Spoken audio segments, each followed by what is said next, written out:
Bonjour à toutes. Le nouveau chapitre que nous allons aborder ensemble, ce sont les statistiques.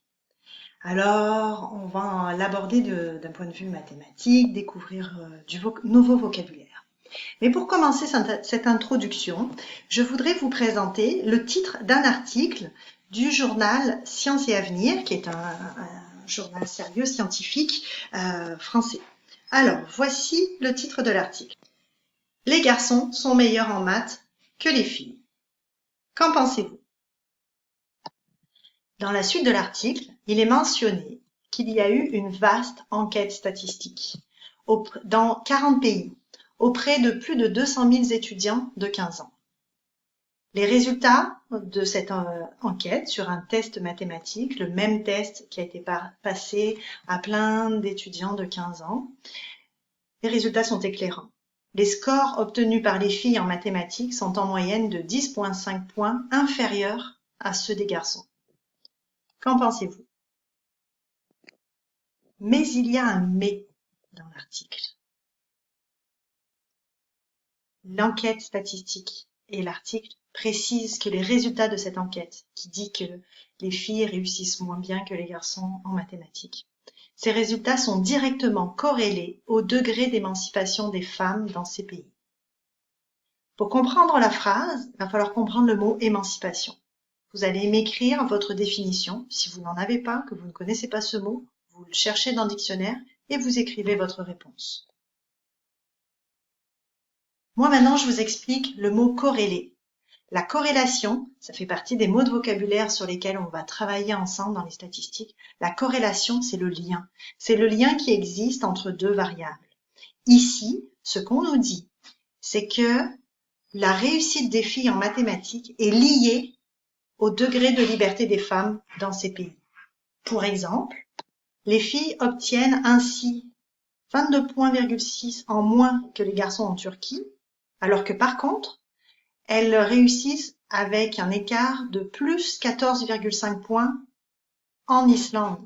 Les filles sont meilleures que les garçons dans ce test-là en Islande et nettement plus faibles en Turquie.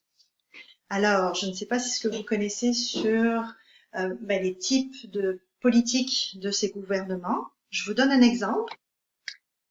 Donc, pour exemple, voici une déclaration du président turc qui a affirmé à plusieurs reprises que le rôle naturel des femmes était au foyer et il a qualifié de traîtres celles qui n'auraient pas au minimum 3 enfants. Ça vous donne l'idée de comment le président de la Turquie voit le rôle des femmes et le degré de liberté des femmes dans ce pays. Et attention, quiconque a des origines turques ne doit pas se sentir attaqué par ce commentaire-là, parce qu'il faut vraiment distinguer les habitants d'un gouvernement.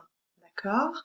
On peut très bien être d'origine turque et avoir des idées progressistes, c'est-à-dire militer pour les droits des femmes. On peut être un homme turc, une femme turque et vouloir l'égalité homme-femme. Okay? Mais là, on parle vraiment des politiques, des gouvernements, des pays. Donc, conclusion de l'enquête statistique et de l'article de Sciences et Avenir, c'est que le succès en maths augmente en même temps que l'égalité entre sexes. Et ils ont même montré que mieux, les garçons aussi s'améliorent dans les pays où l'équité est meilleure. L'équité, c'est l'égalité homme-femme.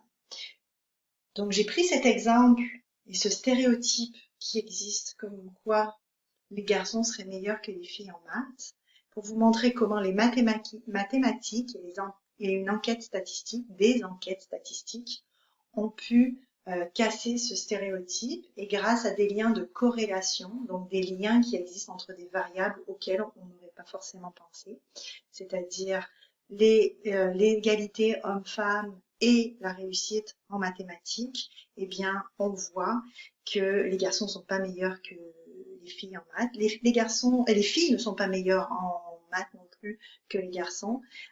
C'est simplement l'importance de l'égalité des droits qui influence la réussite de chacun.